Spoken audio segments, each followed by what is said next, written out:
In this 10-hour property investing course, I'm going to go through step by step how I went from 0 to 11 properties and built a £3.24 million property portfolio by buying properties like this one-bedroom flat in London, moving the kitchen into the living room, and then turning the kitchen into the second bedroom to add a lot of value and to make a profit. I'm going to be going through how to find a deal, how to finance it, all the permissions you need, how to analyze the property, and literally everything you can possibly need to know in order to make this work. Now, this is not going to be the most entertaining video you'll watch on YouTube today, but if you watch these 10 hours, you'll learn literally everything you need to know in order to get started. So let's start from the first section. Okay, so in this section, we're going to cover the model that we're going to be running with for this property investment strategy. So once we understand the model, we can then start putting the pieces together and start making this work. Here's the first thing you need to understand with this model, which is if you're starting out in property and you're a beginner, or even if you've been doing property for a while, I think this is possibly one of the best entry strategies there is when it comes to property development. And the reason I say this is this, because I'm not claiming this property strategy is going to make you the most money, or this property strategy makes the highest returns, and you're going to make more money with this than anything else. I'm not claiming that. What I'm very simply saying is that in property or in anything, as the risk increases, generally the reward increases as well. So you can have a very linear progression like this, which is the higher the risk, the higher the reward. And that's very true. So in property, if you have a planning game project, that possibly has the highest reward, but at the same time, it also has the highest risk, because if you don't get planning, there's not much you can do. It's very hard to have a plan B at times. So if you get planning gain, then cool, then you have a very high risk, but you also get a very high reward, and that sort of compensates. Then you have something like development risk. So you might be doing a commercial conversion, you might be turning an office into apartments, and you might strip the building out and realize, well, it's not what you expected. There's issues with the building, there's cracks, there's structural issues, so on and so on. So again, you take a higher risk, but the reason you take the higher risk is because you're also anticipating a higher reward at the same time if it all goes to plan. And then you have the market uncertainty. This is typically your developers where they're hoping that they develop something and they sell, they make their profit, and then they get out of that deal and move on to the next one. But again, if there's any sort of market uncertainty, you're taking a bit of a risk, because if you can't sell the property at the end of the day, then you have a bit of an issue as a property developer, because your only option is to sell. You have high short-term financing, you have to pay back your lenders, you have to pay back the institutions. So you're pretty much reliant on selling the property. So again, you take a risk, and the reason you take the risk is because if it all goes to plan, then you also make a very high return. And of course, there's a lot of different risk profiles which are not mentioned on here. It could be time delays, cost overruns, and so on and so on. But again, the more challenging the project, and i.e. the higher the risk, you would also anticipate the higher the reward. Now, where this strategy comes in is this, that like I said at the start, I'm not proposing this strategy is going to make you the most money. This is the best strategy in the world. What I'm proposing is this strategy is going to make you the most money in property, adjusted for the risk. So what I've done here is, as you can see, again, this is very hypothetical. There isn't data to back this up per se, but what I'm simply saying is that this strategy will make you the most money without taking any of the big risk where you have to with the other property development strategies. So if you're new to property, if you don't have a lot of experience, if you don't have a lot of building experience, I don't think there is a better strategy. I don't think you can make more money in any other strategy than you can with this one without taking any chances, without taking, we're going to go through the risk profiles later on in one of the sections, and I would say there's hardly any risk. If you go through this course in its entirety and follow the steps and follow the instructions, there's hardly any risk. Now, of course, there's never zero risk, but it's hardly any risk, and yet you still make a very good return. So that is what I'm proposing with this model. And I think the reason that is very important is because of this diagram here. What this diagram suggests is that you have two columns. You have percentage loss and you have percentage gain. Every time you make a loss, this is why I like safe models. This is why I like anything which has a low risk, because every time you make a loss, you have to make a higher gain just to get back to zero. So let's use the most extreme example here. Let's say you start off with £100,000. If you were to lose 50% of £100,000, you're down to £50,000. Now, once you have £50,000, if you want to get back to your £100,000, you have to double your £50,000, i.e. 100% return. So what this model essentially shows you is that every time you make a loss, and of course the bigger the loss you make, the even higher return you have to make just to get back to zero. So you had £100,000, you lost 50, you had to make 100% return to make your 50 back just to get all the way back to zero, and you haven't even made any money yet. So if you're new to property, if you haven't done this before, this is why, and you know, same as me, which is I started off doing service accommodation and then I moved into property development with this model. The reason I didn't go into commercial conversions and so on was purely because I didn't understand them too well. I didn't understand the risk associated. I knew there were higher risk because there's higher profits at the same time. There's a lot more involved. There's planning, there's development, so on and so on. So I wanted a strategy which was very, very simple, which didn't take a lot of risk, but also was very, very safe and made a lot of money. So that is really the aim of this strategy that we're going to go through today. This is the model in its very, very simplified version, and like I said, as the course develops, we're going to build and build and build upon this. Essentially what you're doing is you're purchasing a property, then you're adding a lot of value to the property, and then you're refinancing or you're selling. Now we personally only do refinance, which basically means that we're holding the property at the end and we're renting it out rather than selling on to someone else. But you have the option to do so. You can do either one. But I personally like to hold properties as opposed to sell them. But that is the basic model. You're buying something, you're adding a lot of value, and then you're either refinancing or you're selling at the end. And as we go through, this will get bigger and bigger, and this will get more and more detailed. So let me give an example of how this works with one of the properties we've recently done. This is the Vauxhall property, which I mentioned in the last section, which I said we were going to go through two different case studies, one of them being Vauxhall. So this is our property here. It's very, very close to Vauxhall Station, very close to Kennington Station, very close to Oval Station, and again, not far from Pimlico. So I think this is maybe just on the edge of Zone 1, starting Zone 2, or it might just be in Zone 1 as well, actually. It might just be on the boundary. So we bought this property, and this is what the floor plan looked like when we had purchased the property. So you walk in from here, you had a toilet, you had the main bathroom, which had a sink and only a bath, no toilet. You come through here into the kitchen, you come here through into the main living room, and here into the main bedroom with a wardrobe within the main bedroom. Now in this model, what we've done is we've converted the property slightly, so you still come through here, you have the same toilet, but we've added a sink here, which there wasn't previously one. We've taken the bath out and we've actually replaced it with a shower. So you have a toilet, a shower, and a sink, which we will go through the pictures in a second. You come through here, and this is really what we're doing with this property strategy, which is we've taken this kitchen and we've turned that kitchen into a bedroom, and we've put the kitchen into the main living room. So when you come through here, you have an open plan living room.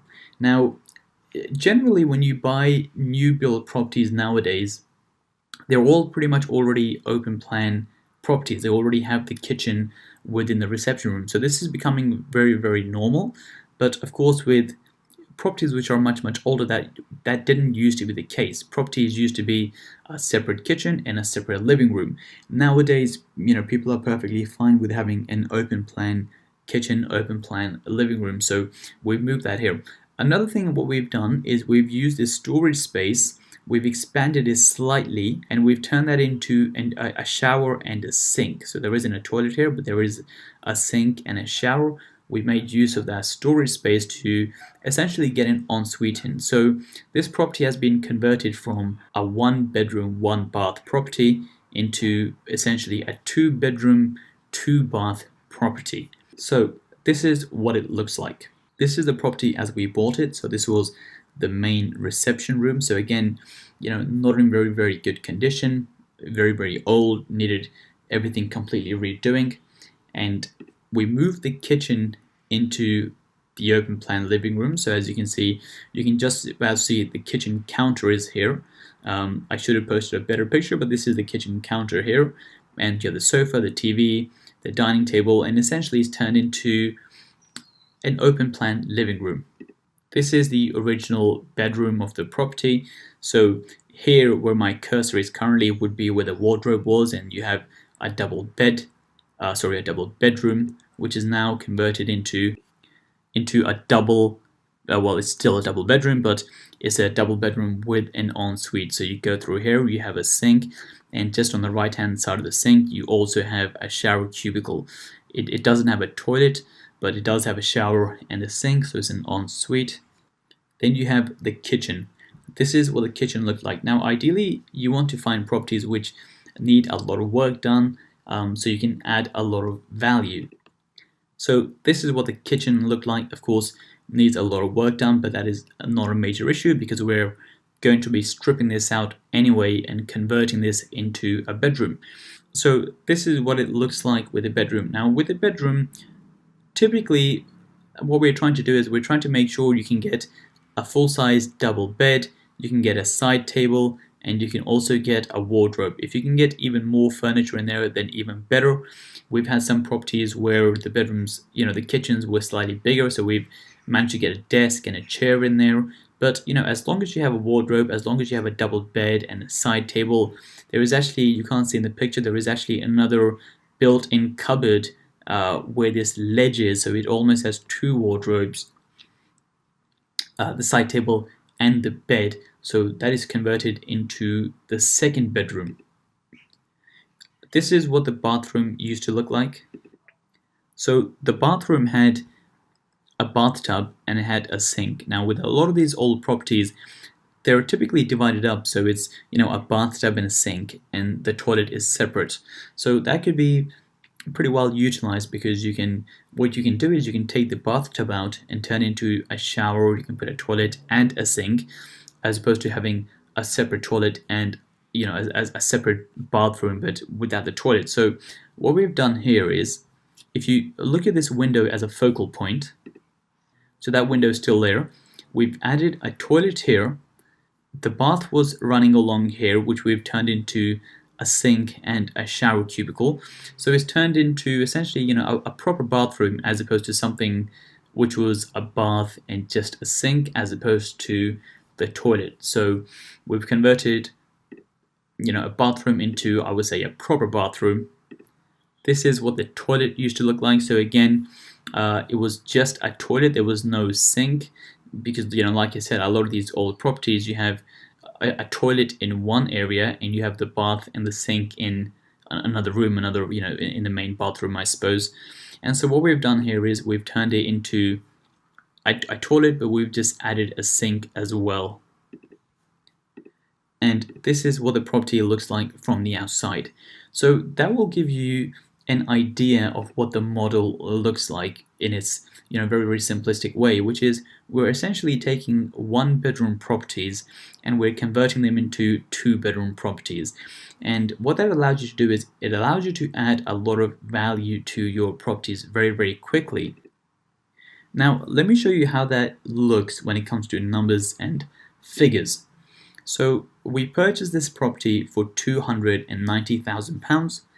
The refurb on this was £23,000. Now, a lot of people are surprised by that figure. They think it's very, very low. But again, as part of this mentoring program, we will give you access to our building team as well. And they will be able to do, if you're based in London, they can do these projects for you. Even if you're not based in London, I'm sure you can find builders who can do this very cheaply for you. It doesn't require a lot of money, these projects, because they are a simple refurb. You're not doing any huge works. All you're doing is, new kitchens, new bathrooms, paint, flooring, maybe wiring, maybe some plumbing. But again, it is not a huge job. If you look around, if you get some competitive quotes, then you can really drive that cost down. So the refurb is £23,000. The other cost, which include your taxes, which will include stamp duty and those sort of things. You have your financing costs, so your bridging cost, your mortgage cost, and then you also have your legal fees for your solicitor, or any valuation fees, any other fees when it comes to getting consent to allow you to convert 1-bedroom properties into 2-bedroom properties. That comes to a total of just under £40,000 in this property, but I've rounded it to keep the numbers very simple. So that comes to £40,000. The GDV, which stands for the gross development value, i.e., what is the value of the property once you have converted it, it was revalued at £390,000. So we bought this for £290,000. 6-7 months later, subsequently, it was revalued at £100,000 more at £390,000, and that's because of two things. One, because we have done a full complete refurb, so we've increased the spec of the property by modernizing it, and second, because we have added a bedroom. Now, because it is a 2-bedroom property as opposed to a 1-bedroom property, it is always going to be worth more money. So again, very simply, without taking any big chances, and we're going to go through risk later anyway in one of the sections where we evaluate the different types of risk, but without doing anything major, you're able to add £100,000 to a property and make a very good return. Now, I want to break this model down even more so you can completely understand what is happening here and the type of returns you can make. So now, this diagram here might look a bit confusing, but let me go through the numbers one at a time. So here you have the purchase price, which is £290,000. Then you have the refurb cost, which is £23,000. Then you have your other cost, which we went through, the legals, the finance, the fees, and so on, which is £40,000. And so the total cost of this project is £353,000. Now let's just focus on this section here. This is how much it's cost you to purchase this property. Now, of course, you're not going to invest £353,000 yourself, because you're going to get short-term finance, and you're going to get the bridging finance, which is going to make up the bulk of this. But at the end of the day, it's cost you £353,000 in order to undertake this project. So what's then happened is, once you have done the project and once all the work is complete, the new lender has come in and they've said, well, we think it's now worth £390,000 because, of course, you've added value through the refurb, you've added value through adding the second bedroom. And so on this property, the mortgage lender said to us, well, we think it's worth £390,000. And we managed to refinance this property at 80% loan to value. What that means is that the bank would give us 80% of the new value. So we have to keep £78,000, ignore the negative, that's just to show you on the diagram, and these all represents pounds. So £390,000 is what it's worth. The bank said we'll give you 80% loan to value on this figure. That means our deposit is 20%, which is £78,000, and the bank gave us £312,000, which represents 80% of the mortgage. But now, we had spent $353 total cost. The bank gave us back $312. So, for the sake of simplicity, let's just assume you had paid for £353,000 in cash, or it doesn't even matter if you don't think of it as cash, just think of it as your total cost. This is how much you had spent. This is how much the new bank has given you, bank account, whatever, in whatever form, they've given you this much money. So this is how much you get. This is how much you had spent. That means you had to put in £41,000. That is how much money you have left in the deal, because the bank gave you this much back. This is all you spent. And so for £41,000, which is the difference between these two, is your total money left in the project. That is essentially your total investment in this deal, because you had only spent this much and you got a check for 312. So your total investment is £41,000. So you effectively end up with an investment property worth £390,000 for only £41,000. Now, how does that compare to the traditional model? So now let's say you're trying to buy a property worth £390,000, right off the bat. So imagine a property worth £390,000 in good condition. Well, what would happen is you would end up paying 20% deposit. This is incorrect. Let's just say 20%. 78,000 is 20% of 390,000. So again, assuming you get a similar mortgage product where you can get 80% loan to value. In the traditional way, what would happen is, to buy something worth £390,000, you would first have to pay a £78,000 deposit. You would then have to pay £21,200 in stamp. You would have to pay £2,000 in legal fees, and you would have to pay, furniture will cost you about £3,000, and your total investment is £104,200. Now, in the previous case, once you were all said and done, and everything, you had bought the property at £290, you had done the refurb at £23, you had spent £40,000 for your stamp and all those bits. In the new model, you only have £41,000 remaining in the deal, i.e. how much money you end up investing by the end of it. With the traditional model, it will cost you £104,200 to essentially own the same investment property. So that is really the difference between the two models. The new model, the model that we're currently proposing, versus the traditional model. So in this new model, you can buy a £390,000 investment property for effectively just £41,000.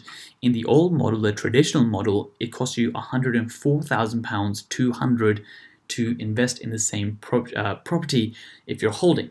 That is £104,200 compared to £41,000 is essentially a difference of 2.5 times. So if you, for example, if you have £104,000 and you're doing the model that we're suggesting here, the model we're going through, rather than investing all that money once into one project, with this new model, you can buy 2.5 times that type of property simply by recycling your money again and again. So that is the fundamentals of this particular model, which is you're buying an investment property here on short-term finance. You're adding a lot of value through the refurb, making it worth a lot more money, adding a lot more money very, very quickly, and then saying to a bank, well, I've done so much work, I want to refinance, I want to get a higher lending against this property, and they end up giving you a lot more money because it's gone up so much, and then you refinance, which pays off all the other previous costs with a tiny portion left in, which is effectively your money left in the transaction. So that is a model. I want to go through some more numbers, some more metrics with this particular strategy. So this is what the cash flow looks like on this property. The rent on this is £1,800. The mortgage has come to £1,100. Again, like I said, ignore these signs, they all represent pounds. The mortgage is £1,100. The reason it's pretty high is because we have 80% loan to value, so we have high leverage on this. We've accounted for 5% maintenance, 5% of the rent that is. There's a £100 service charge, and we've also accounted for 2 weeks a year of worth of voids. So what that means is that the net cash flow at the end is £483 per month. So the net monthly cash flow is essentially calculated by taking your rent and subtracting all the costs, which in this case is 1,800 less 1317, which gives you the figure of £483 per month.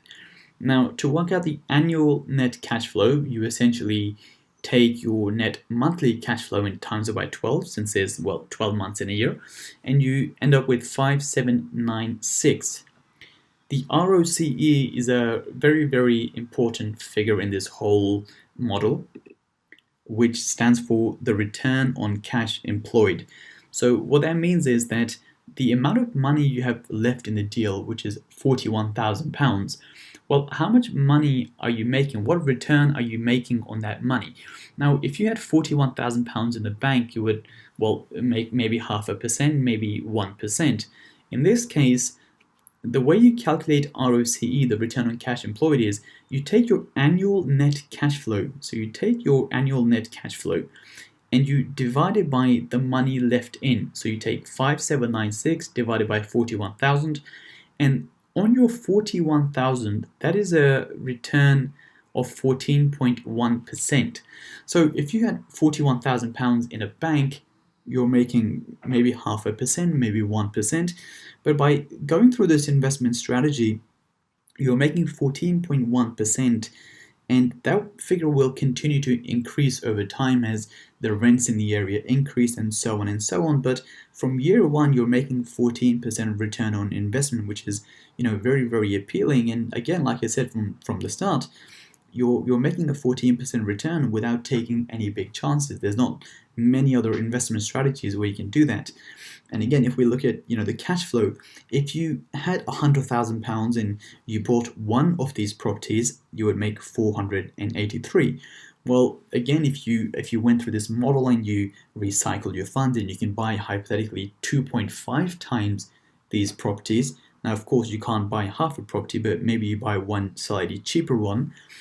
You can make £1,207. So it is really, this strategy really is all about, what we said right at the start here, which is you're purchasing a property, you're adding a lot of value, and then you're refinancing. And what the refinancing allows you to do is it allows you to pull a lot of your money back out. And if you can pull your money back out, you can do more stuff with that capital. You can keep going again and again. One of the big problems people have with property in general is that they spend years and years and years, saving up their money, saving up for a deposit. So, let's say they save up £100,000 for a deposit, they invest it once, and then all that capital has essentially gone. Now, then you have to work for years and years and years and years until you can save up another deposit and, go through this whole entire process again. What we are recommending here is, let's use that £100,000 or £50,000 or however much money you have, and let's recycle that as much as possible. So you don't have to wait, years and years to save a big deposit again. You can essentially recycle your money and keep investing again and again without running out after just one project. Now, like I said before, this model one of the key factors is this section here, which is adding value. This is the most important piece of the puzzle, because you're taking a property worth £290,000 and you have to increase the value in order to recycle your money. So this becomes, one of the core fundamental pillars. And there is many ways you can do this, which is, you can add values in many different ways. You can do extensions. So you can extend into the loft. You can extend it into the garden. You can do extensions under a permitted development. So there might be other extensions you can do to your property or the investment property that you purchase. Another thing you can do is garage conversion. So for example, you can buy a property which has a garage and you can convert that garage into maybe a bedroom, maybe an office. You can take a piece of land and you can start building on that land. You can build houses on that land. You can build flats on that land. Another way of adding value is which a lot of people do, is you can purchase houses which you can then convert into apartments. So maybe you take a house and you split that house into 2 flats, or maybe you take a house and split it into 3 flats or 4 flats, and so on and so on. Same with commercial into residential. This is typically where people are buying an office space and then they're turning this into apartments. So you turn a huge office into multiple apartments. You can add value with, there's smaller ways of adding value, which is by adding some sort of parking space. So maybe you have a small garden in front of the house. You can apply for planning permission from the council, and you can turn that garden space into a parking space. And now, because you have a parking space, that property is worth slightly more than what it was previously worth. And again, one of the other ways is by getting a discount. So for example, if you have a property worth £400,000 and you manage to buy it and it's genuinely worth £400,000, and you manage to buy that property for £300,000, assuming both those numbers are accurate, then you've essentially bought a property with a value built in of £100,000. Now, as part of this project, as part of this model, by the way, when we're at this purchasing step, we do try to get a discount. You don't always have to get a discount, but one of the ways you technically add value is actually at the purchase stage, which is by getting a discount. We will go through this later. You don't always have to get a discount, but that is one of the ways you add value. But the reason I've kept them separate is when I say add value, I don't necessarily mean through a discount, I mean through some sort of material change. But yes, you can add value through a discount, which is normally done on the purchase stage. So like I said, there's many different ways of adding value. Turning a one-bedroom property into a two-bedroom property is not the only way of adding value, but this is the reason we focus on the one-bedroom conversions as opposed to the other ways of adding value. And again, a lot of it comes back to the risk and reward ratio and why we focus on this model. The first point being is this: ample supply of properties. There are so many properties where you can take that property, a one-bedroom property, and turn it into a two-bedroom property. So when it comes to finding deals, it's pretty easy to find. Of course, you have to do a bit of hunting. You have to, we will cover this in one of the sections later in terms of finding the deals, but there's a huge amount of supply. Now, let's say your strategy was, well, you're only going to buy properties where you can add parking spaces. Well, the reality is there isn't that many properties which have a front garden, where you can add some sort of parking space. And again, there aren't that many properties which have garages attached. So if your strategy is, well, I'm going to do something like adding a parking space, or I'm going to do a garage conversion, that's fine. But one of the problems is that it's hard to come by those properties. And if in your area only one comes up every now and then it's hard to build a property business where you don't have a lot of supply, where you can't keep finding new and new properties, where you can't keep doing more and more projects because, well, the strategy you picked, there aren't that many off. So one of the benefits of the 1:2 conversion is the fact that in a lot of areas, in most areas, you can find so many of these properties which you can turn from 1:2. So there's a huge supply, which always helps, especially when it comes to finding deals. The second one is biggest value add. Now, what we found is, I'm not saying the 1:2 adds the most value out of every strategy, but in most areas, by having another bedroom, it does add a significant amount of value. The second bedroom adds more value than, I would say, a refurb does, but by having the combination of a refurb, a second bedroom, and a better layout, it is one of the simplest ways of adding a lot of value without doing that much work. So now a lot of people say, well, if the 1:2 model works, why not turn a 2 into a 3 or a 3 into a 4, i.e. turn a 3-bedroom property into a 4-bedroom property? Now, you can do that, and there's a lot of people who do those conversions, but I would check one of the things in a lot of areas in London, especially with a lot of councils are now considering 3-bedroom properties where there are 3 separate tenants as a HMO. So if your strategy is, well, you're going to rent this property out maybe to individuals, if you have 3 bedrooms or you have 4 bedrooms, 4 pretty much in most areas, then it's classified as a HMO. I personally don't want to be in the HMO space, so I don't really go for these 2:3s or 3:4s because I don't want to run my property as a HMO. Whereas when you convert a 1-bedroom into a 2-bedroom, whether you have one tenancy with both people on one tenancy or 2 separate tenancies, that's absolutely fine. It's not a HMO and you don't have any of those issues. So again, like I said, with this course as a whole. You can apply this course to 2-bedroom properties to turn into 3. You can apply this course to turn 3-bedroom properties into 4-bedroom properties, and the course will run exactly the same way. The only difference will be that once you have done everything in this course, when it comes to letting that property out, do you want to let that as a single tenancy? Do you want to let that as a HMO? So that will be the slight difference. But you can run this course on any of these models. It doesn't have to be a 1 into a 2, but of course, for the sake of this course, we're going to be focusing on the 1 into 2, but what I'm trying to say is that the course will still apply because the model will work exactly the same way. If you turn a 3-bedroom property into a 4-bedroom property, you will still add value. So I'm not saying that you can't do it or you shouldn't do it. You just have to be cautious of, well, what does that property become at the end of the day, and is that something you want to do? One of the other benefits of the 1-bedroom conversions is, again, there's no planning required. If I go back to this sheet of adding value, in a lot of cases with extensions, it will come under a permitted development, but you still have to submit some sort of documents. A garage conversion requires planning, building on land requires planning, converting houses into flats requires planning, commercial to residential, again, in a lot of areas will come under permitted development, but again, it's something you have to apply for. And adding parking spaces will also require planning.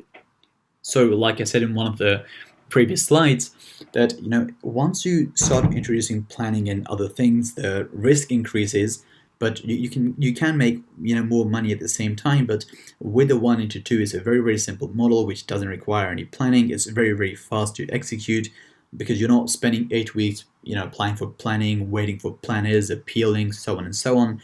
And not only does it make it fast, it also makes it very, very low risk because you don't have a chance, there's no uncertainty that will this project go through or will this project not go through from a planning point of view. So again, I think this is the biggest way of adding value without taking any of those chances.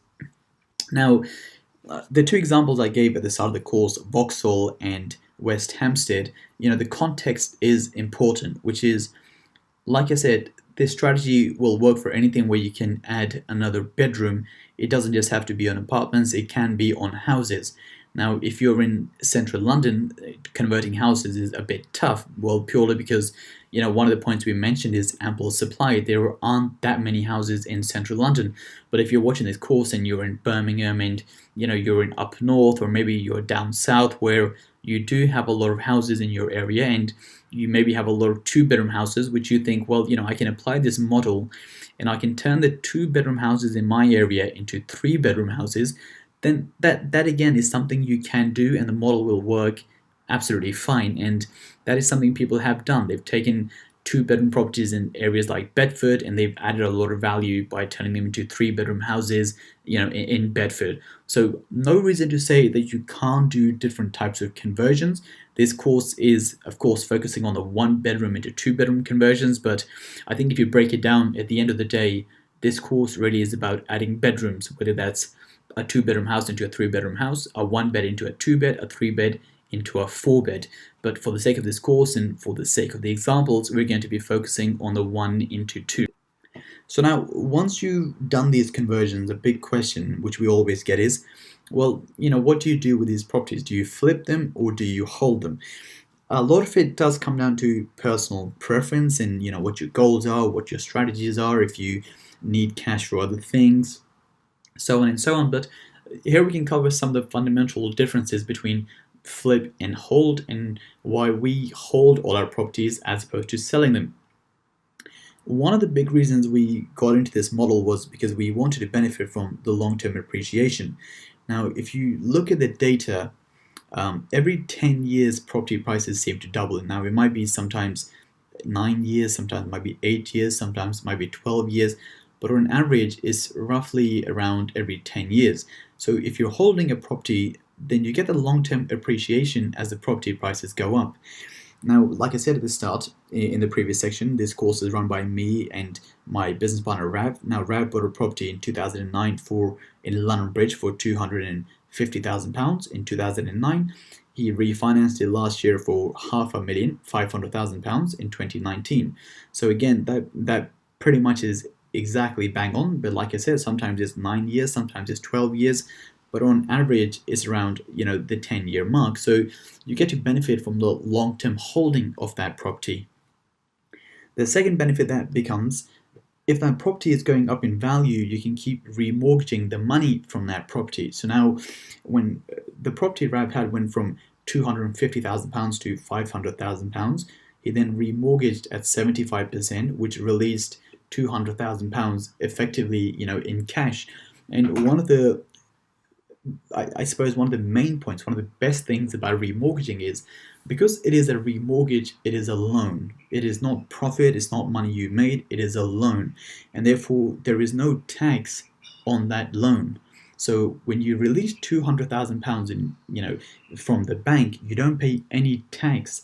Now, with that £200,000, you can then go on to buy even more investment properties. So you keep benefiting from the long-term appreciation, and every time it appreciates, you just buy some more. And when you buy some more, they then appreciate, and with that money, you buy some more. And it's a cycle which just keeps on running and keeps on running and keeps on running. So that's the reason, and that circle was supposed to be this cycle, by the way. So one of the benefits is that you don't have to do anything to keep adding value. The market will do that for you in this country. Of course, if you're holding, you have the passive income, you keep receiving cash flow every single month, and over time that cash flow again continues to increase, because rents in this country do increase with time. I think the average is about 3% a year. So if you're holding something for the long term, your rents keep increasing, which means your cash flow keeps increasing. And now I think this is possibly one of the most important points, which is it is low risk. If you have a model where you're buying and selling property, then you have to make sure someone at the end of the project is ready to buy. And if someone isn't there to buy and you're dependent on a sale, and now let's say, currently when I'm recording this course, we're going through the pandemic, we're going through the coronavirus pandemic, and there might not be that many buyers currently. There might not be that many people buying property currently. So if you have a model where you have to buy something and you have to sell, and you don't have that many buyers, and your lenders, your short-term finances are putting pressure on you because you have to meet a deadline, you can end up with huge risk. So in this module, I spoke earlier about the fact that this model is low risk, but I want to specify here, it is low risk when you're holding property. It is much more risky when you're selling property, because you have to have a buyer at the end. If you're only holding property, all you have to do is remortgage property, and the worst thing that can happen is you think it's worth 400,000 and the bank says to you, well, no, we think it's worth £370,000, and they slightly downvalue the property, but you can still remortgage the property and you can still release the bulk of your cash and you can still recycle the bulk of your cash. But that is hardly any risk. That is a much smaller risk, being dependent on a refinance than being dependent on someone to buy the property. And by the way, this is how a lot of developers go bust. This is possibly, I don't have the data, but I wouldn't be surprised if this is the number one reason why developers tend to go bust, which is, think of a developer doing, and there's so many of these stories around the Brexit time and everything that's been happening, within the UK economy in 2018, 2019 with Brexit and deal and no deal, and, now the pandemic, which is, imagine you're a developer and you're building 30, 40, 50 flats and you're dependent on a sale. You have to sell at the end of the day. And if you can't sell and if there's no buyers because of market uncertainty, then you effectively end up going bust because you can't repay your lenders, they repossess everything, and you go bust. And you probably know a lot of those stories, you probably know a lot of those people.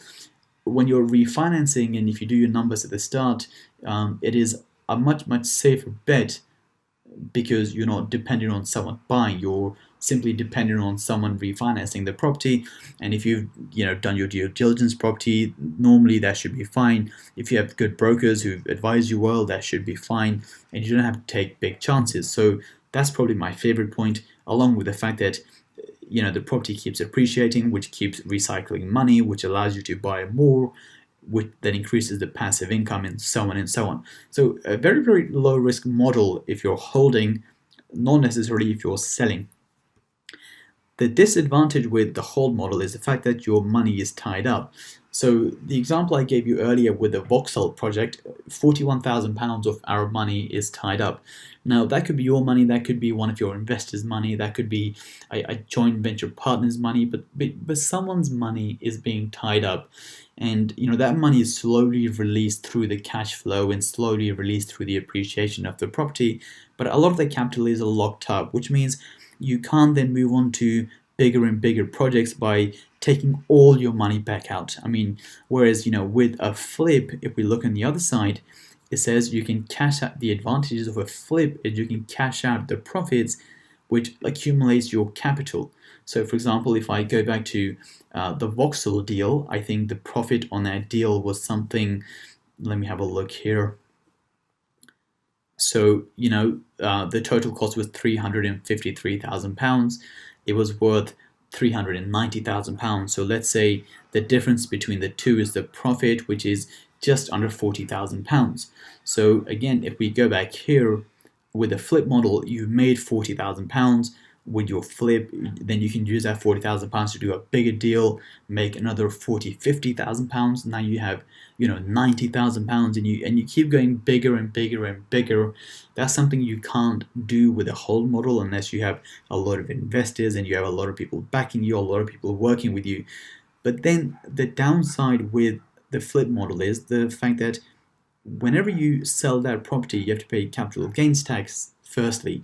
So the profit you make, the difference you make, you have to pay tax on that, whereas you don't when you're simply remortgaging the property. And like I said, there is huge risk, which is if you can't sell the property at the end of the day, you have a bit of an issue, because you have short-term financiers who are saying, well, we want our money back. You have 12 months to return our loans, and if you can't, they end up repossessing. So much higher risk, and also you don't benefit from the appreciation. So like I mentioned before, Rav's property went from 250,000 to 500,000, so an increase of 250,000 pounds without doing anything.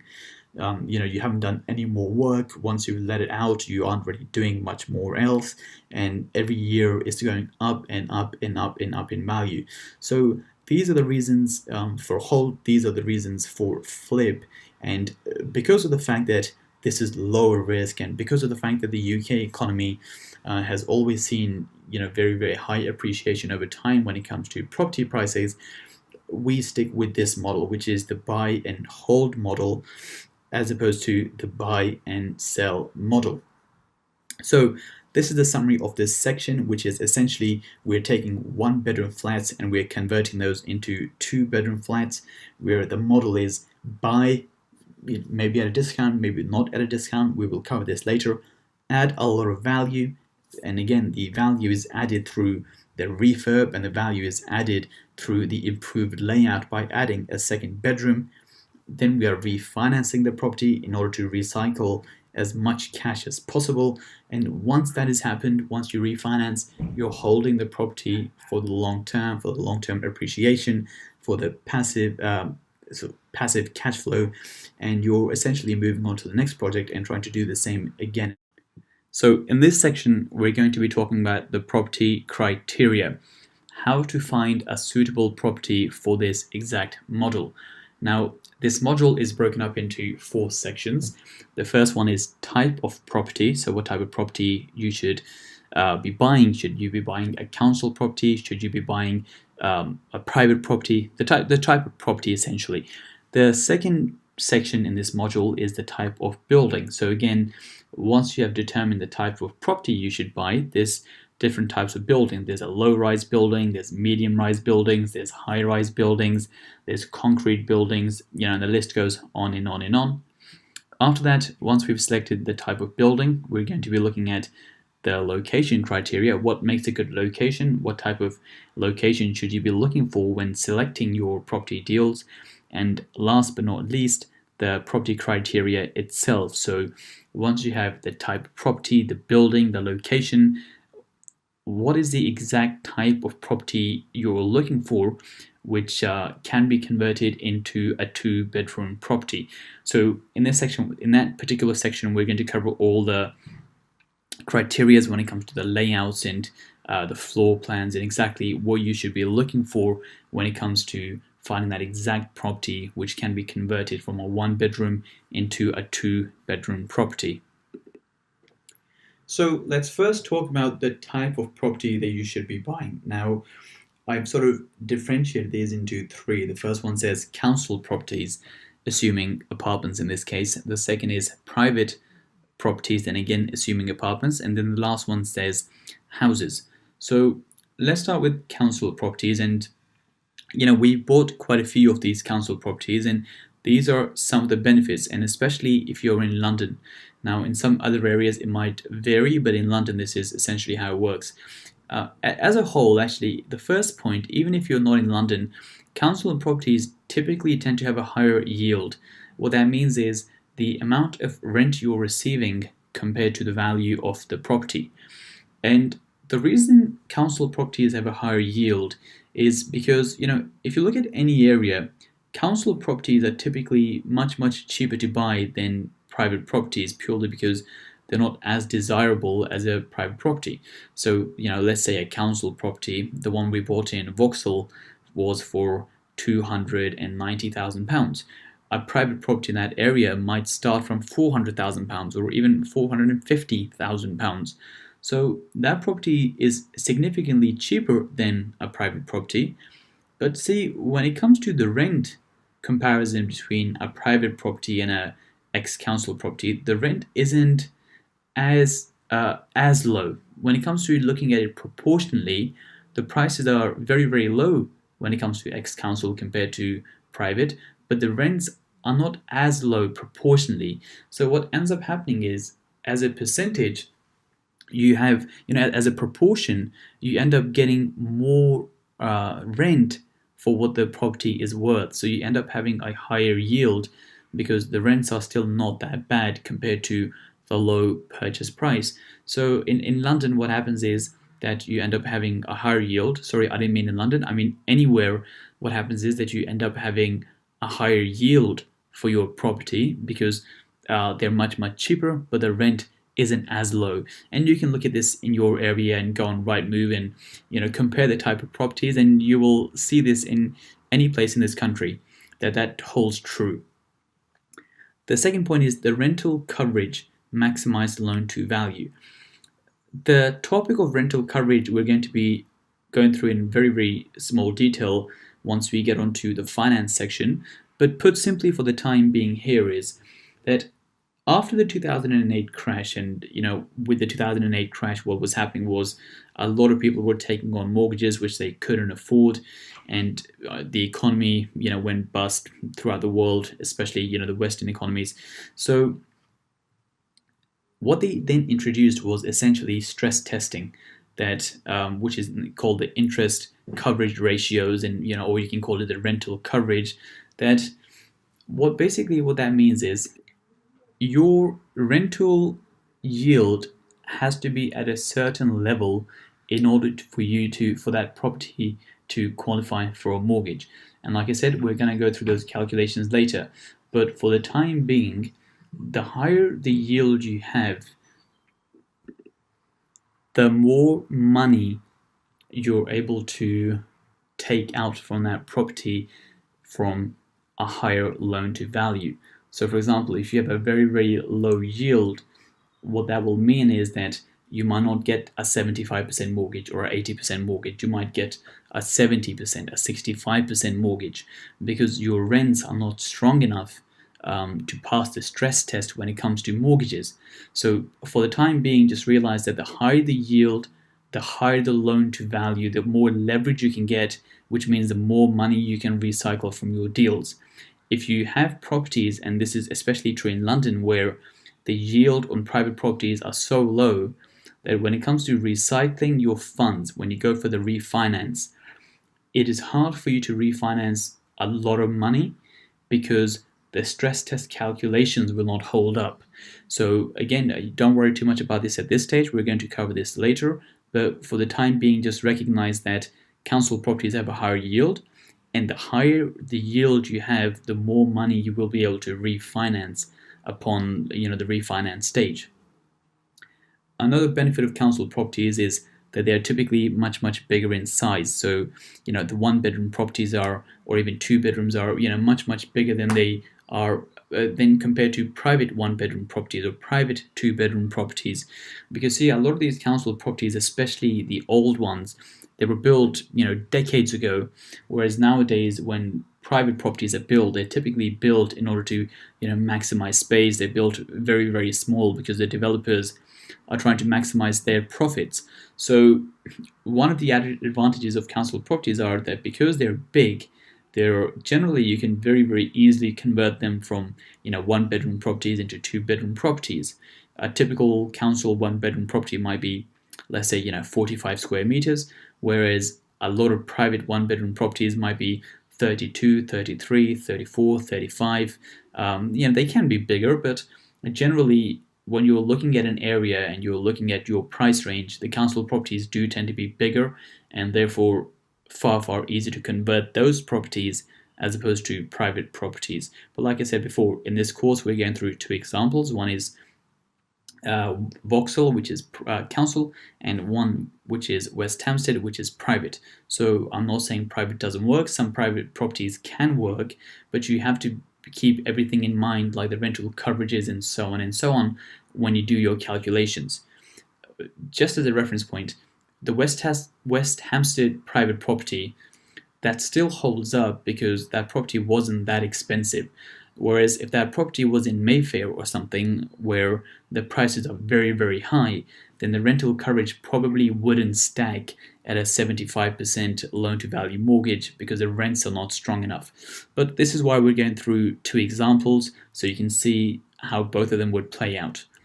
Okay, so they're bigger in size, and again, in London especially, but this is possibly true for a lot of areas, that because these council properties were built decades ago, they tend to be in very good locations. So with central London, zone 1, zone 2, a lot of the council properties are very close to the station. They're minutes away from the station, whereas properties which were built later on, they typically tend to be further from the station. And again, we're going to cover this in the location section, but one of the huge advantages of council properties, especially in London, especially in zone 1 and zone 2, is the fact that they tend to be in amazing locations. They tend to be walking distance from the station, which is great from the rental market point of view. Now we come on to the private properties. So they do typically tend to be smaller compared to the council properties, so sometimes the conversion can be harder. A lot of them, especially the ones which are being built now, and the ones which have been built for the last, I guess, 5, 6, 7 years now, since maybe, I guess since 2010 onwards, really, they do tend to be open plan. So if they're already open plan, i.e. the kitchen is already in the living room, then you can't really convert that any further, because as part of this course, that is essentially what we're looking to do. We're looking to buy a 1-bed and turn into a 2-bed by making it open plan. But if it's already open plan, then that's hard to do. The yield is, of course, always typically lower on private properties because, again, they're very expensive since they're more desirable, and compared to the rent, they're very expensive. They also tend to have higher service charges, higher ground rent, those sort of things, which again impacts the yield. It means the yield is lower. And remind you again, the yield is essentially your rent divided by the property value, and if the yield is low, you can't maximize the loan to value. So that's something to consider. Now, outside of London, this is less of an issue, whereas within London, because especially some properties are so expensive that some of these rental calculations don't stack. But for example, if you're in Birmingham, where private properties are not that expensive, of course everything is relative. But if they're in central London, I'm sort of comparing it to £1 million, £2 million flats. If you have a £200,000 private flat in Birmingham, then a lot of these calculations will still stack up, so you should be fine. So that's why I say outside of London it is less of an issue, but inside London, typically the council properties from that point of view can perform better. And once again, when we come onto houses, Again, I say outside London, houses are fine. We covered some of this in the previous section, which is the fundamentals are still the same. If you want to take a 2-bedroom house and turn into a 3-bedroom house, that is absolutely fine, and that's something you can do. That is hard to do in central London because 2-bedroom houses in central London are very, very expensive. So by turning into a 3-bedroom house, it will become even more expensive, and the rental values will not be strong enough for you to refinance a lot of your money back out. And so just understand the fundamentals for the time being. We're going to build upon this as we go throughout the course, so you understand it slightly better once we get to the deal analysis and finance stage. But these are some of the benefits of council properties and the reason why we consider council properties. Now, one thing I would mention with these council properties is that a lot of people are put off by council properties, and it's not something they want to invest in because they think it's not very, very desirable. But this is what I mean. Here is a big distinction when it comes to council properties. I say council developments versus council estate. This is a property we own in London Bridge. So we have a flat, I guess here somewhere in one of these. It's on the 2nd floor facing this way, so it must be one of these. But this is in London Bridge. It's 5 minutes from the Shard. And as you can see, it is a standalone council building, and surrounding it is just private apartments, private flats. There's a couple more council blocks down there, but generally it's a very, very private area.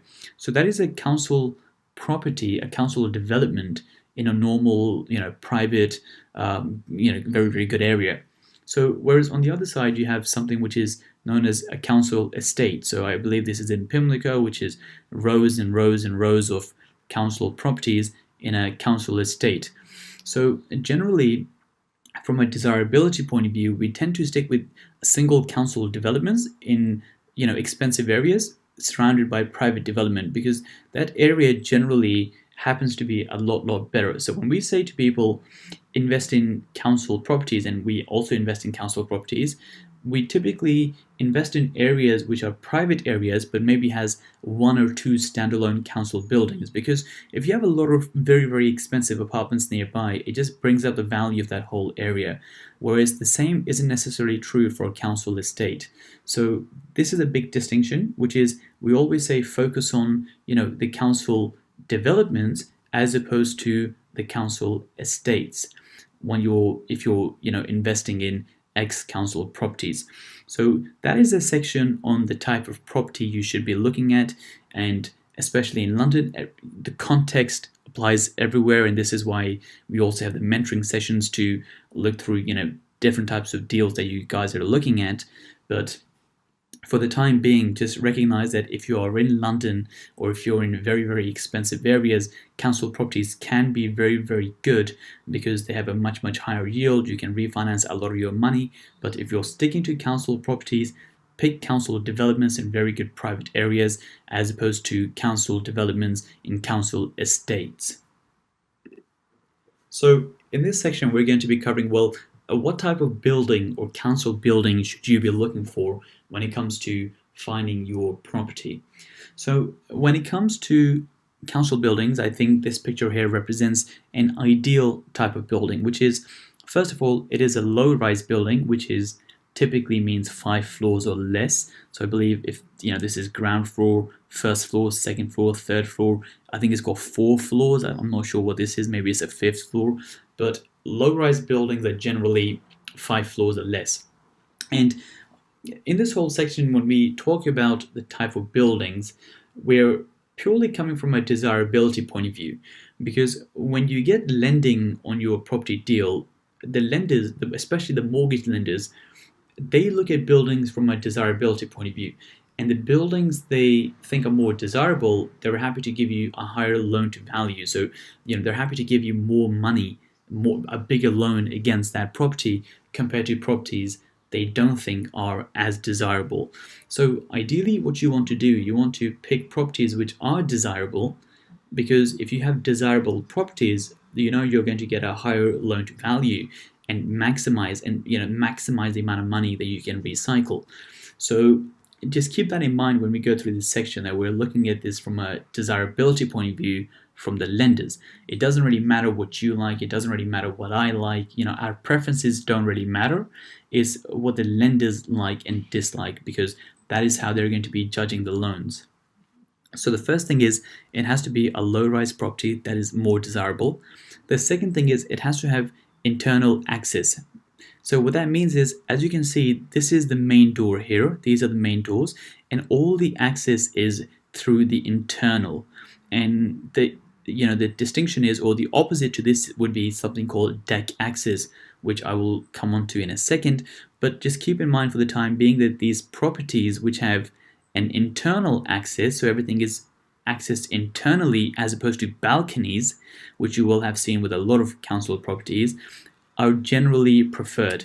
We've already covered this. Lenders look at desirability, and this is typically for the council properties. If you're looking at a private property, typically, even if you have a high-rise property, that should be fine, because private properties in general are more desirable than council properties.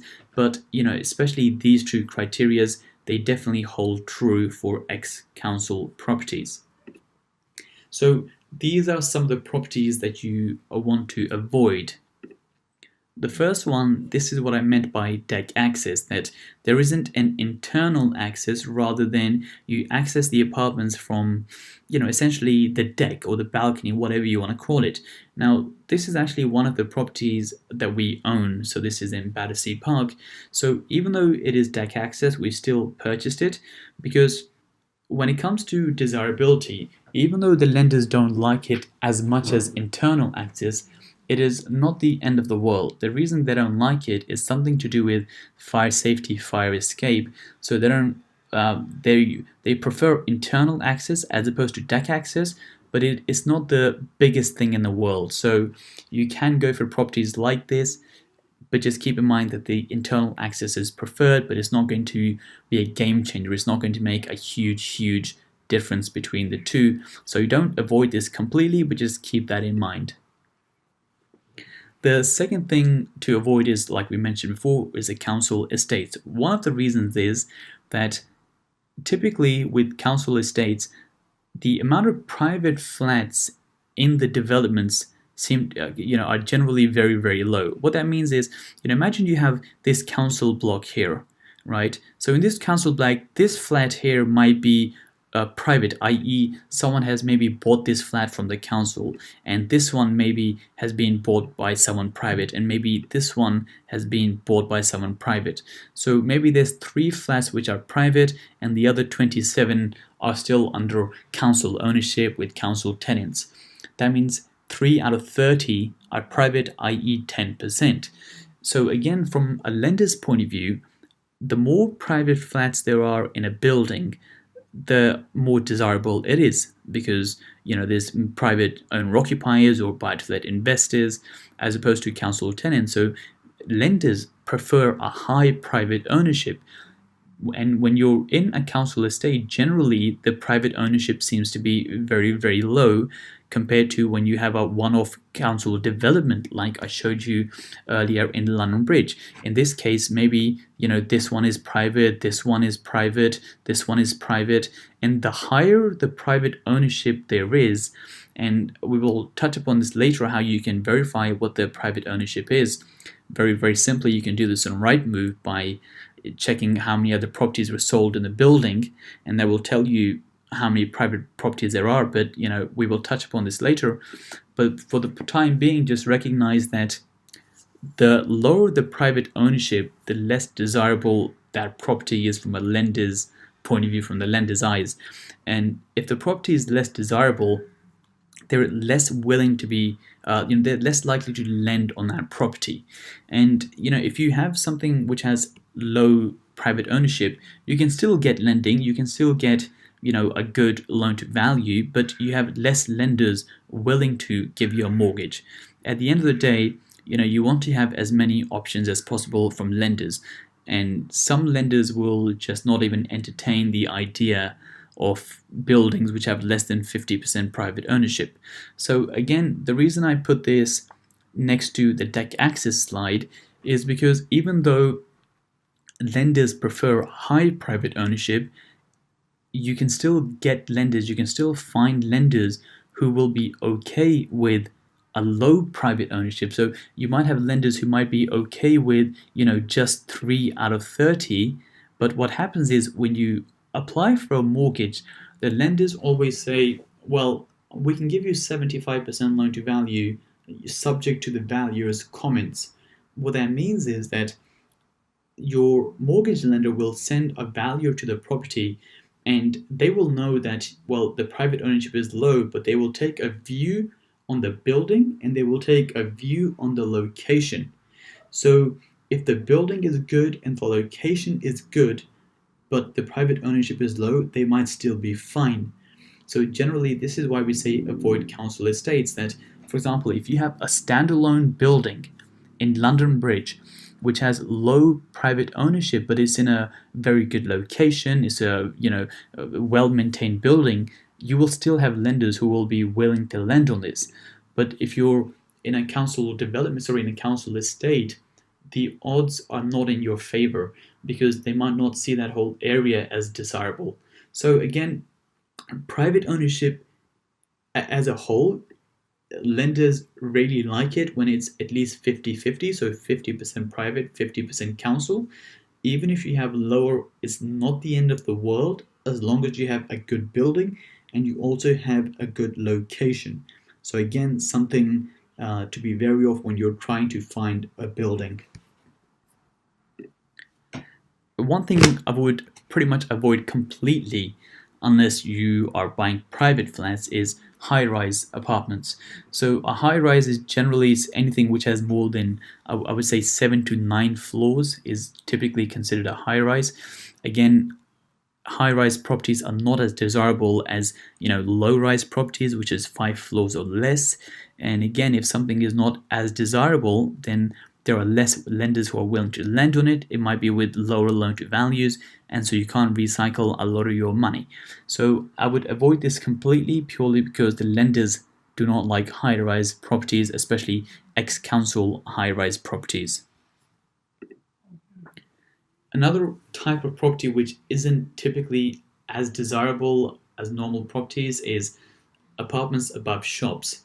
And so again, from a lender's point of view, they don't like properties which have the commercial downstairs and residential upstairs, especially if downstairs is a takeaway or any type of restaurants and those sort of things, because again, how many people would want to live in a flat? So for example, if this was a kebab shop and something which had very, very strong smell of food, and you had a flat here which always sort of smelt of the food, that property is not very desirable. I mean, maybe not that many people want to live there, maybe not that many people want to buy that particular property.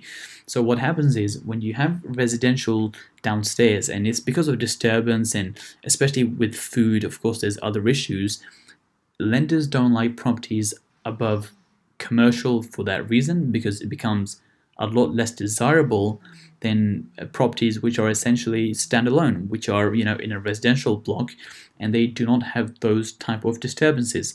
So in that case, typically I would avoid properties which are above shops for that reason.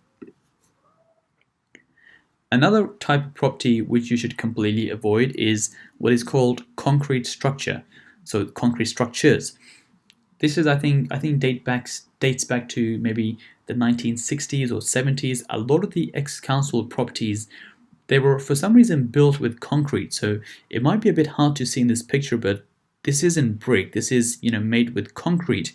And I don't know the exact science behind it or what the reason is, but lenders, for some reason, do not like these concrete buildings at all. Maybe it's something to do with insurance, or maybe something to do with how they're built or the structure or something, but lenders do not like concrete buildings.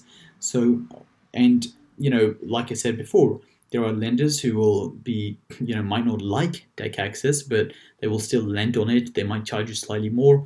They might not like, low private ownership, but again, they will, they might be okay with it, but they will slightly charge you more. When it comes to concrete structures, most lenders don't even look at concrete structures.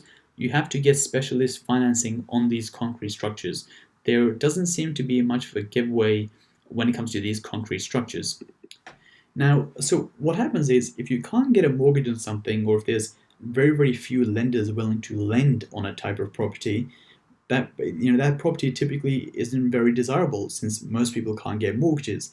So what that means is that you end up having flats which are relatively cheaper because, of course, it's not as desirable. People don't want to buy them, so they're very, very cheap.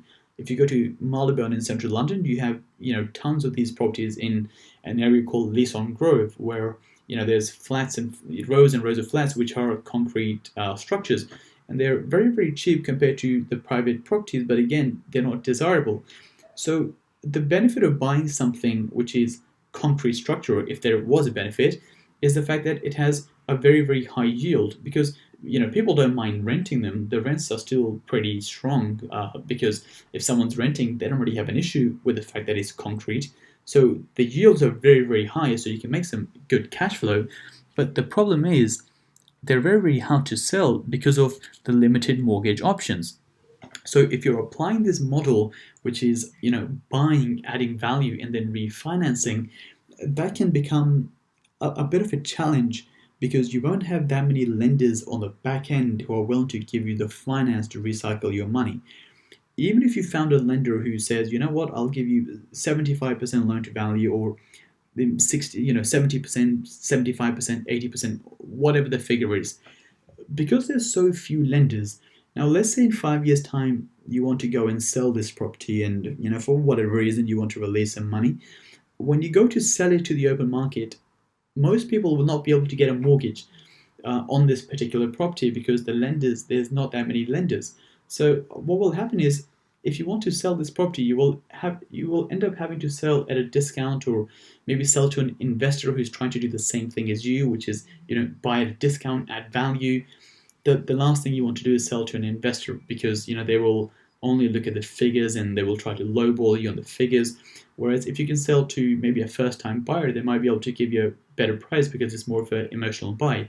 So I suppose the problem with these concrete structures is that even though they're cheap and even though you can get a high yield, it is very, very hard to remortgage them. And even if you can remortgage, when it comes to selling, it might even be difficult to sell these at the end. So I would avoid concrete structures completely. So in summary, essentially what you're looking at for council buildings is you're looking at low-rise buildings with 5 floors or less. You're looking for internal access. Deck access is okay, it's not the end of the world. And if you're looking at private flats, then generally all of them are typically fine because lenders do not look at them. They're all pretty much desirable if they're private, and council is just slightly different. So apply this criteria when you're looking for your own buildings in order to find a property deal. Okay, so what type of location should you be looking for when it comes to finding your property deal? Now, the first criteria says city centre. So again, if you're in a big city like London, let's just say, something like Zone 1 and Zone 2 will always be good, a good location, because it has a very, very strong rental demand from professionals, from students, from all these people from different walks of life. So city centers can always be a good location for investing purely for that reason. The second benefit of city centers typically tends to be the fact that they're very, very close to transport links. Generally, keeping London as an example, there's so many tube stations, there's so many overground stations, that if you're typically near a tube station, then you will get a good rental demand because people will be able to move around. They can move around quite easily.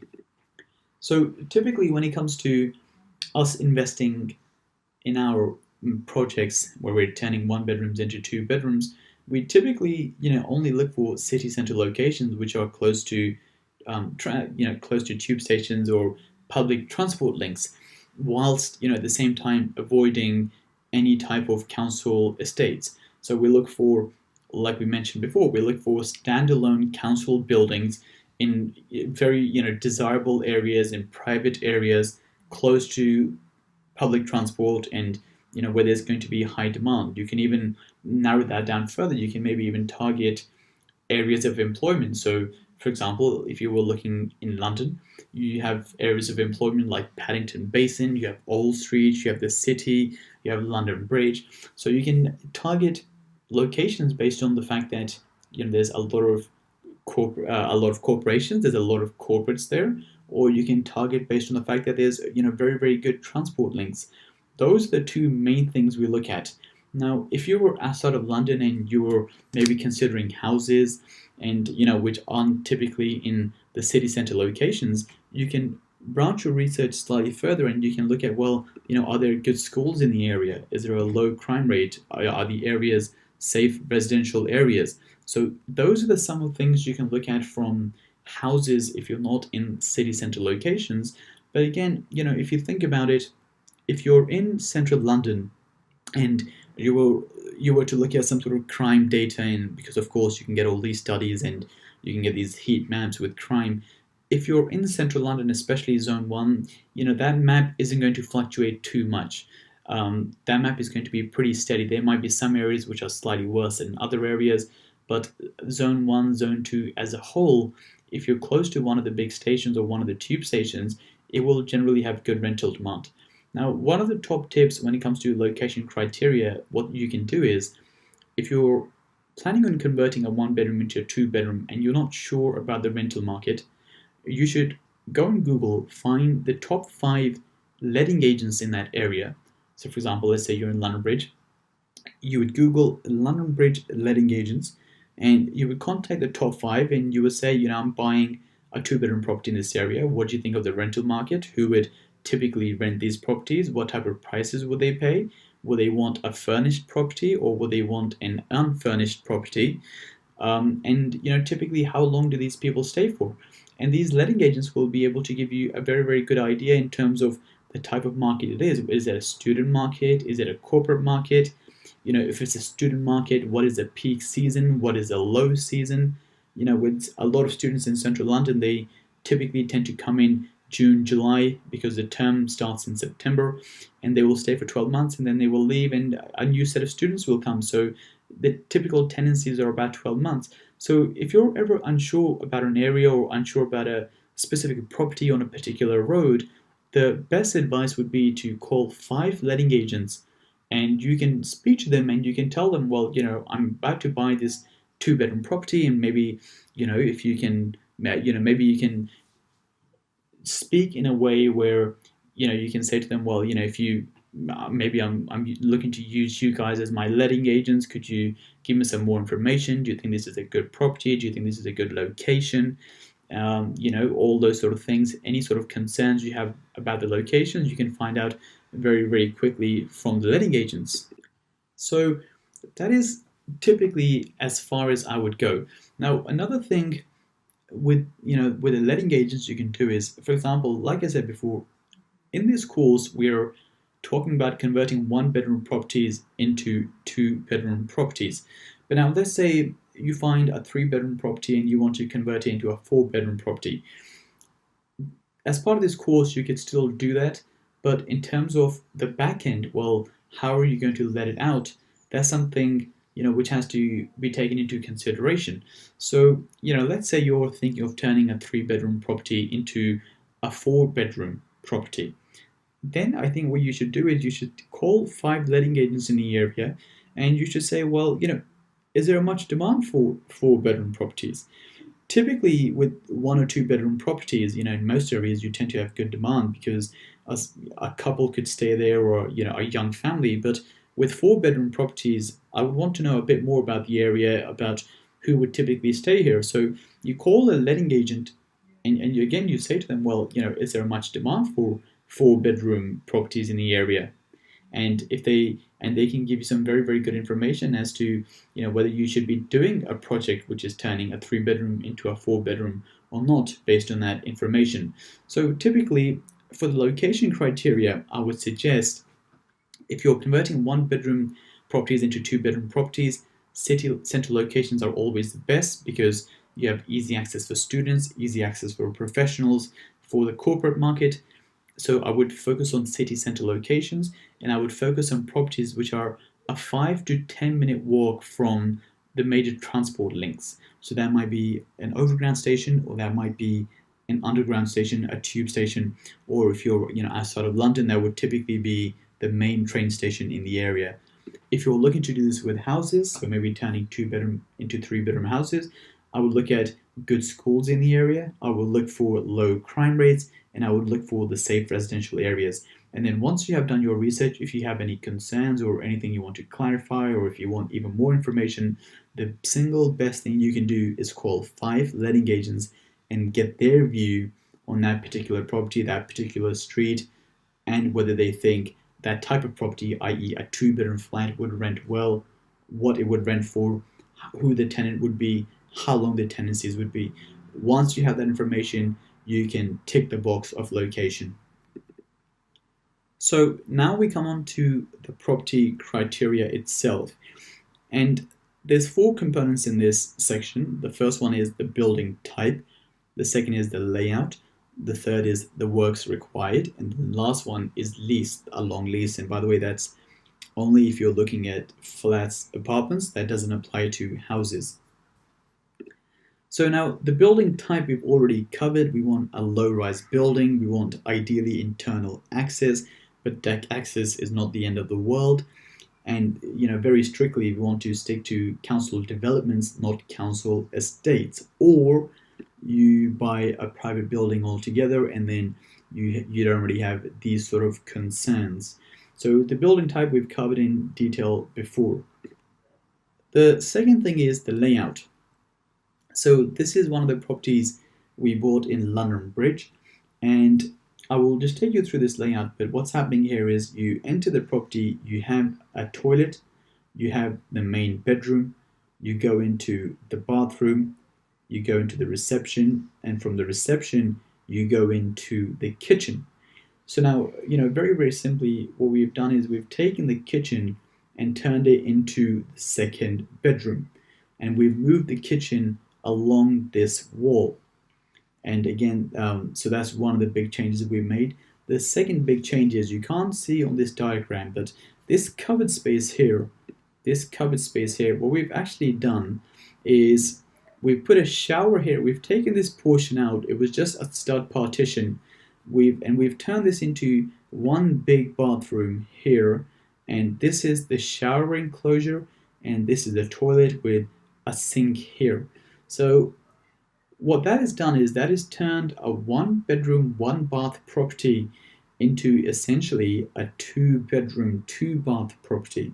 So now that is typically the layouts we're looking for, but let's go into a bit more detail as to what we're looking for in a layout when you're trying to find your deals. The first one is the apartment size has to be more than 30 square meters. Now, the reason I say more than 30 square meters is because from a mortgage point of view, lenders don't like flats smaller than 30. It's very, very hard to turn a 1-bedroom property which is 30 square meters into a 2-bedroom. So I'm not saying look for 30 square meter 1-bedroom properties. I'm saying that the minimum has to be at least 30 from a mortgageability point of view. In terms of the apartment size itself, from a conversion point of view, I would say it has to be at least 40, 41, 42 square meters. Typically, this property here is, I think, about 46 square meters. So it has to be about 40 plus square meters for the layout to work. It has to be at least 30 from a mortgageability point of view. The kitchen has to have a window, and the kitchen has to be at least 8 square meters. So if we go back here, the kitchen does have a window, so that's fine. It is 4.09 by 2.44, so that's about 9 square meters. So again, that is fine.